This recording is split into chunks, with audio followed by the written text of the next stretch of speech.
خدا خاصہ اس دن اگر میں گستاخی کر دیتا تو آج مجھے پریشانی ہوتی.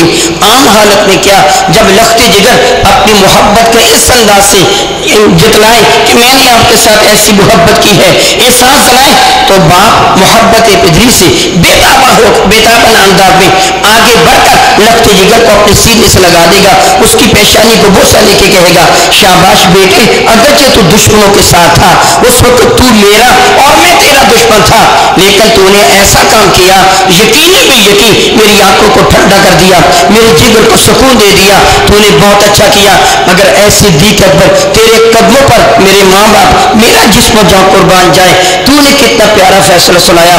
فرمایا کہ عبد الرحمن وہ تو تھا جس نے اپنی تلوار کو پیچھے کر لیا, جس نے اپنے نیزے کو نیچے کر لیا, جس نے کمان میں رکھا اور تیر پیچھے کر لیا.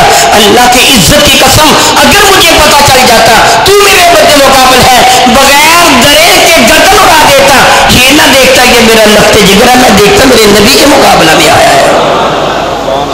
اور یہ برکہ فلا وربک لا یؤمنون, اگرچہ اس کی متعدد شانہ نزول ہیں.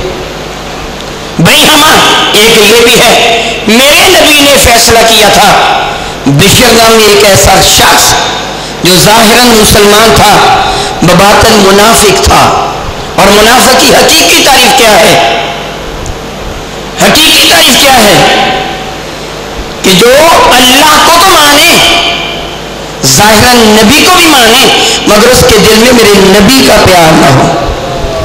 رب کائنات جل وعلا ارشاد فرماتا ہے وَإِذَا قِيلَ لَهُمْ تَعَالَوْا, سورۃ النساء میں ارشاد فرماتا ہے وَإِذَا قِيلَ لَهُمْ, جب منافقین کو کہا جاتا ہے تَعَالَوْا, آؤ, کس طرف آؤ, إِلَى مَا أَنزَلَ اللَّهُ وَإِلَى الرَّسُولِ, اس چیز کی طرف آؤ جس کو اللہ نے نازل کیا, قرآن کریم کی طرف, والرسول, اور رسول کی طرف تشریف لاؤ, رسول کی طرف آؤ, حضور تشریف فرمائے. یہاں ظاہری طور پر جو انداز کلام کیا ہونا چاہیے تھا, تعالوا الی ما انزل اللہ الی اقوال الرسول, اللہ کے کلام کی طرف آؤ اور رسول اللہ کے کلام کی طرف آؤ, یا الی سنت رسول اللہ آ جاتا, اللہ کے رسول کی سنت کی جانب آؤ کہ کتاب و سنت کا تذکرہ کیا جا رہا ہے, نہیں, الی ما انزل اللہ, اللہ کے قرآن کی طرف آؤ, وَإِلَى الرَّسُولِ, دربار مصطفیٰ میں آؤ. تو اللہ فرماتا ہے پھر کیا تم دیکھو گے, رَأَيْتَ الْمُنَافِقِينَ يَصُدُّونَ عَنْكَ, منافقوں کو دیکھو گے قرآن سے نہیں روکیں گے, حدیث سے نہیں روکیں گے, سنت سے نہیں روکیں گے, یصدون عنک, تیرے دربار میں آنے سے روکیں گے. منافقوں کی نشانی کیا ہے, وہ تیرے دربار میں آنے سے روکیں گے. اس لیے میں نے کہا کہ حقیقت میں وہ شخص منافق ہے کہ جس کے دل میں میرے نبی کا پیار نہیں. یہ بشر ایسا ہی تھا, اس نے اپنے ساتھی یہودی کو کہا چلو جا کے عمر سے فیصلہ کروا لیتے ہیں. دونوں فاروق اعظم کی خدمت میں پہنچے, اپنا مدعا پیش کیا, اور وہ واقعہ آپ نے کئی دفعہ سنا, اور فاروق اعظم نے بلا عمل کیا کیا تھا, بغیر ہچکچاہٹ کے منافق کی گردن اڑا دی تھی. یہی فرمایا تھا نا جو میرے نبی کا فیصلہ نہ مانے گا اس کا فیصلہ عمر کی تلوار کرے گی. اور اب یہ بھی جانتے وہی کچھ ہوا تھا جو ہوا کرتا ہے. منافقین آگے تھے, اس کے قبیلے والے آگے تھے, بتانا شروع کر دیا تھا کہ یاسر سے تو کوئی گالی نہیں بکی, آپ کی شان میں کوئی نازیبہ کلمہ تو نہیں کہا, نمازی بھی بڑا پکا تھا, آپ کی ابتدا میں نمازیں پڑھا کرتا تھا, البتہ سنو پسند تھا. یہی چاہتا تھا نا کہ چلو یہ عمر زیادہ سے زیادہ کیا کرتا, ڈانٹ کے کہہ دیتے فیصلہ وہی ہے جو نبی نے کیا. یہ بھی کیا تشدد ہوا کہ عمر اتنا غصہ میں آ گیا گردن ہی اتار کے رکھ دی, ایک مسلمان کو قتل کر دیا. من قتل مؤمنا متعمدا فجزاؤہ جہنم, ایمان والے کو جان بوجھ کے قتل کرنے والے کی سزا جہنم ہے, وہاں ہمیشہ ہمیشہ رہے گا, معاذ اللہ طویل عرصہ تک رہے گا. اتنا بڑا جرم میرے نبی نے حرم کعبہ کو مخاطب ہو کے فرمایا تھا, کعبہ اللہ تیری عزت بہت زیادہ ہے, تیری عظمت بہت زیادہ ہے, مگر سن مجھے قسم اس رب کائنات کی جس کے دستے قدم محمد کی جانے تیری عزت سے بڑھ کر ایمان والے کی عزت ہے. ایک ایمان والے کا قتل ہو جانا معاذ اللہ تیرے منہدم ہو جانے سے زیادہ برا ہے. اگر زمینوں آسمان والے ایک ایمان والے کے قتل پر مجتمع ہو جائیں تو اللہ تعالیٰ سب کو جہنم میں ڈال دے گا، پرواہ نہیں فرمائے گا۔ ایک ایمان والے کا قتل تو بہت بڑا جرم۔ عمر، تم نے شخص کو قتل کیا جو کلمہ طیبہ پڑھتا تھا، اس شخص کو قتل کیا جو میرے نبی کی ابتدا میں نمازیں پڑھتا تھا، مدینہ طیبہ کا رہنے والا، مسجد نبوی کا نمازی، میرے نبی کا مقتدی، معلوم نہیں کتنی مرتبہ میرے آقا کے جھنڈے تلے جہاد کو بھی گیا ہوگا۔ عمر تو نے اس کو قتل کر دیا۔ لوگ کہہ رہے تھے، اب فاروق اعظم یہی کہہ رہے تھے، یا رسول اللہ سے آپ کا انکار کیا تھا۔ وہ باتوں نہیں، لوگ وہ غالب آئے، انکار کب کیا تھا؟ اس نے کہا تھا کہنا نہیں مانوں گا، میں نبی کا حکم نہیں مانتا، کب انکار کیا تھا؟ یہی کہا تھا نا عمر تم فیصلہ کر دو، اس سے کہا تھا میں نہیں مانتا نبی کا فیصلہ، کس طرح تم اس کو کافر قرار دو گے؟ اس نے نبی کے فیصلے کا انکار تو نہیں کیا تھا۔ تو اب ظاہری صورتحال کیا تھے؟ حضرت عمر تنہا کھڑے ہیں اور یہ مقتول منافق ہے، حمایتیوں کے جتھے ہیں، کئی مخلص مومن بھی خیال کر رہے ہیں عمر کو نہ چاہیے تھا اتنی جلدی کرتے، حضور کے دربار میں تو آ جاتے پوچھ ہی لیتے۔ اور جب معاملہ میں کوئی تھوڑا سا ایسا تردد دیکھا، میرے آقا رسول بھی تو فرمایا کرتے تھے میں تو ظاہر کو دیکھ کر فیصلہ کر دوں گا، اصول قیامت تک کے لیے بننا تھا۔ لقد کان لکم فی رسول اللہ اسوۃ حسنہ، کہ جج قاضی ماذ اپنے علم کی بنا پر فیصلہ نہ کرے، گواہوں کے ساتھ فیصلہ کرے، یہی سنت الہیہ ہے۔ قیامت کے دن اس لیے گواہوں کو پیش کیا جانا ہے، الیوم نختم علی افواہہم کا معنی یہ ہے کہ گواہی لی جائے گی۔ اب سارے کے سارے گواہ حضرت عمر کے خلاف ہیں، پھر ظاہری طور پر فیصلہ کیا ہونا چاہیے تھا؟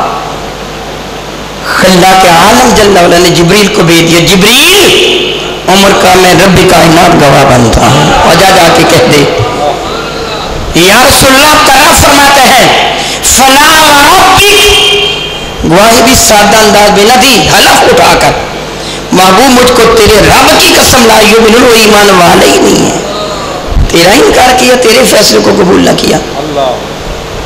یہ صرف صحابہ کا حال ہی نہ تھا، میں نے پڑھا حضرت عبد القادر کوسی رحمۃ اللہ تعالی علیہ، اللہ کے برگزیدہ بندے، 80 برس کی عمر میں رب کائنات نے اس کو لخت جگر عطا فرمایا۔ آپ جانتے ہیں کہ ضعیف العمری میں کسی کو رب کائنات بیٹے کی دولت عطا فرمائے اس کے نزدیک کس قدر اہم ہے، اور اس بیٹے نے زندگی کی 12 بہاریں بھی دیکھ لی، 12 برس کا ہو گیا، اور عبد القادر کوسی سے ٹوٹ کر پیار کرتے تھے، اپنے ہاتھوں سے کھانا کھلاتے تھے۔ ایک دن کا ذکر اپنے کا شان مقدس سے جلوہ فرما ہوئے، ان کی زوجہ محترمہ نے، اس بچے کی ماں نے دسترخوان بچھایا، آپ نے حکم دیا تھا کھانا لاؤ، لخت جگر بھی ساتھ ہے، دونوں دسترخوان پہ بیٹھ گئے۔ اس نیک بخت نے، حضرت عبد القادر کوسی کی زوجہ محترمہ نے، اس نیک بخت نے دسترخوان پہ کھانا چنا تو یہ کدو شیف تھا۔ عبد القادر کوسی رحمۃ اللہ تعالیٰ کی عادت تھی کھانا اپنے لخت جگر کے منہ میں لقمہ پہلے ڈالتے، اپنے منہ میں لقمہ بعد میں ڈالتے۔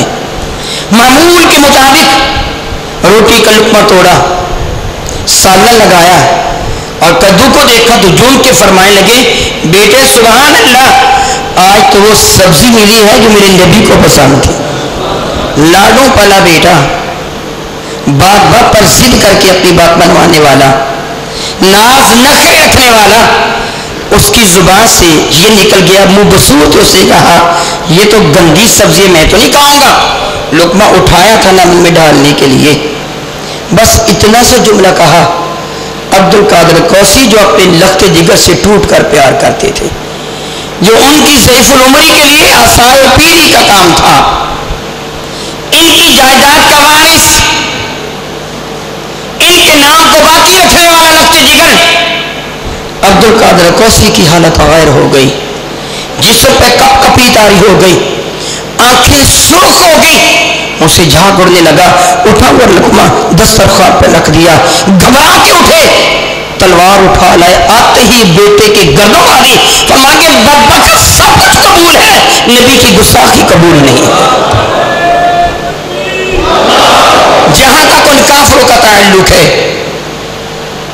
میں قبل ازیں بھی عرض کر چکا ہوں، ڈیٹول آپ کے گھروں میں ایک مخصوص قسم کی وہ دوائی ہوگی ڈیٹول۔ اللہ رب العزت جل اللہ مجھے معاف فرمائے، آپ سب کو بھی معاف فرمائے۔ وہ داڑھی منڈوانے والے ان کے ہاں تو عموماً ہے، وہ بعد میں شیو کرنے کے بعد نبی کی سنت معاذ اللہ تعالیٰ سے برباد کرنے کے بعد پھر وہ ہاتھوں پہ مل کے اپنے چہرے پہ ملتے ہیں۔ آپ کے گھر میں اگر ڈیٹول کی شیشی تو اس کو اٹھا کے دیکھیے، فارمولہ پڑھیے، لکھا ہوگا 95% وی الکوہل، 95% اس میں الکوہل ہے۔ الکوہل شراب کا جزو مؤثر ہے، جو چیز شراب میں اثر کرتی ہے، نشہ دیتی ہے، وہ الکوہل ہوا کرتی ہے۔ 100% اگر کوئی خالص الکوہل بھی لانا چاہے تو 99% الکوہل ملتی ہے، 100% ممکن نہیں ہے۔ 1% اس میں بقیہ چیزیں ہوتی ہیں، وہ چیز جو شراب کا جزو مؤثر ہے۔ ریٹ اینڈ کولیمن کمپنی، یہ یہودیوں کی کمپنی جو وہ بناتی ہے، اور اس کا جتنا بھی ان کو نفع ہوتا ہے اس کا 10% اسرائیل اسٹیٹ کو جاتا ہے۔ وہ ریٹ اینڈ کولیمن کمپنی کی بنی ڈیٹول جو آپ کے گھروں میں بھی ہے، شراب، میں نہایت افسوس کے ساتھ کہوں گا اس ڈیٹول کو پانی میں ملا کر حرم کعبہ کا صحن دھویا جاتا ہے، حرم نبوی کا فرش دھویا جاتا ہے۔ رب کائنات جل وعلا مجھے توفیق دے حق کہنے کی۔ حرم کعبہ میں میں حاضر تھا، میں نے ڈیٹول کو دیکھا، برداشت نہ ہوا۔ وہاں ایک صاحب بیٹھتا ہے جس کو مکی صاحب کے نام سے یاد کیا جاتا ہے۔ میں کاغذ پر یہ لکھا کہ ڈیٹول میں الکوہل ہے، الکوہل شراب کا جزو مؤثر ہے۔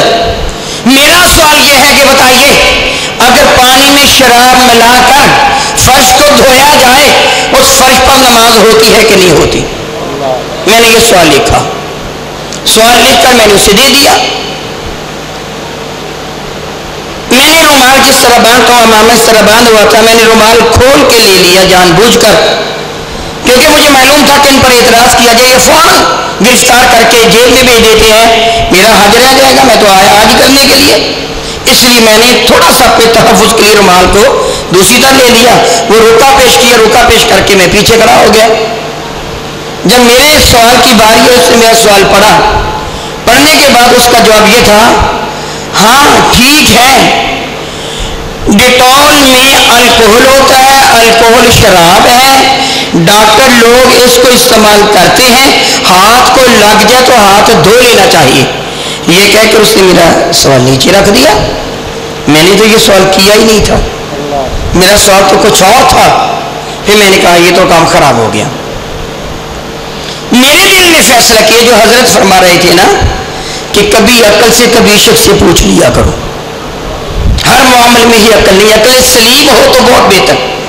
عام عقل کی بات نہیں کر رہا، جس طرح میں قبل ازیں عقل سلیم اور عام عقل کے سلسلہ میں بات کر چکا ہوں۔ میں نے کہا کہ حج رہتے ہیں تو رہے، جو ہوتا ہے سو ہو۔ میں آگے بڑھ گیا، میں نے کہا میں نے یہ نہیں پوچھا تھا آپ سے، آپ نے کہا ڈیٹول میں شراب ہے، شراب کے ساتھ صحن حرم کو دھویا جاتا ہے۔ آپ بتائیے یہاں ان لوگوں کی نماز ہو گئی، ان کا طواف ہو گیا، حج ہو گیا، بربادی کا ذمہ دار کون ہے؟ ان کو جو ہوتا ہے ہوتا رہے۔ اور اس نے مجھے غصے کے ساتھ کہا میں ذمہ دار ہوں۔ میں نے کہا اور کون ذمہ دار ہے؟ کہنے کا دار تو نظافت والے ذمہ دار ہے، میں کوئی ذمہ دار نہیں ہوں۔ یہ کہا اور اٹھ کے چلا گیا۔ وہاں کچھ لوگ موجود تھے، یہ صفائی کرنے والے پاکستانی بھی تھے، مرافق المرافق لکھا ہوتا سینٹری انسپیکٹر کے سینے پر۔ اس نے مجھے کہا جی آپ نے بڑی جرأت سے کام لیا، ویسے آپ بچ گئے ہیں، یہ برداشت نہیں کرتے ایسا اعتراض۔ اگر آپ چاہتے ہیں تو آپ رابطہ کریں یہاں کے امام صاحب سے، اور ان کا عہدہ وزیر کے برابر ہے، 60,000 ریال ان کی تنخواہ ہے، ٹھیک ہے جی۔ لیکن ان کے ساتھ ملاقات نہ ہو سکی، ان کے نائب سے ملاقات ہوئی۔ میں نے اپنا تعارف کہا کہ نام دکتور بھی پاکستان میں، ایک پاکستانی ایک طبیب ہوں، ڈاکٹر ہوں، اور میں جانتا ہوں کہ الکوہل میں کیا ہوا کرتا ہے، اور یہ ڈیٹول اس میں الکوہل پائی جاتی ہے، ایسے ایسے کر کے اس سے ایک شخص کو بلایا اور کہنے کہ اس کو سیٹسفائی کر. اس نے مجھے بتانا شروع کر دیا. وہ پاکستانی تھا, یہ عربی جو تھا اس کی گفتگو میں بڑی نرمی تھی, لہجہ بڑا ہی نرم تھا, اچھا تھا, بہت اچھے انداز سے میرے ساتھ گفتگو کر رہا تھا اور مسکرا کے میری باتوں کا جواب دے رہا تھا. لیکن جب وہ پاکستانی جس کے حوالے مجھے کیا, وہ اتنا کرخت, اتنا سخت مزاج, کیا ہے مولوی صاحب ہم کوئی ڈیٹول استعمال نہیں کرتے. میں نے کہا بھائی کرتے کیوں استعمال کر نہیں استعمال کرتے؟ میں خود میں نے دیکھا استعمال کرتے ہیں. نہیں ہم تو بس جہاں کوئی زیادہ خون وغیرہ پڑا ڈیٹول ڈالتے ہیں. اور ڈالتے ہو کہ نہیں ڈالتے ہو نا, اور نہیں کوئی اس بات نہیں, وہ کہہ کے چلا گیا. اگلے دن وہ صاحب پھر مجھے ملے جو عربی تھے, مسکرا کے مجھے ملے. السلام علیکم. وعلیکم کیف الحال؟ طیب. ٹھیک ہے, ملاقات ہوئی. کہنے لگے کہ کل مطمئن ہو گیا تھا تو. میں نے کہا نہیں جی, عربی میں تو مجھے نہیں آتا, اردو میں ایک شعر ہے, مریض عشق پر رحمت خدا کی, مرض بڑھتا گیا جو دوا کی. اس کا مفہوم نہیں بتا سکتا ہوں, عربی میں تو شعر مجھے آتا نہیں تھا اس موضوع کا. میں نے کہا دراصل ہوا کیا تھا, اگلے دن میں نے ایک ریڑھی پر ڈیٹول کی شیشیاں پڑی ہوئی دیکھی. میں نے خیال کیا شاید یہ اسپیشل ڈیٹول ہوگی. میں نے اٹھا کے پڑھنے لگا تو صفائی کرنے والا کہنے لگا جی کیا بات ہے؟ میں نے کہا میں صرف فارمولہ دیکھنا. جب فارمولہ دیکھا وہی ڈیٹول جو پاکستان میں ہے, اس کے ساتھ ساتھ فریشیئر وہ ہوتی ہے نا, ایک وہ شیشی جس پہ خوشبو ہوتی ہے سلگانے سپرے فریشیئر. میں نے اٹھا اس میں بھی ڈیٹول. میں نے کہا یہ بھی چھڑکاتے ہو؟ کہنے لگا جی یہ بھی چھڑکاتے ہیں. میں نے کہا یہ تو ڈبل ہو گیا, میں تو پہلے صرف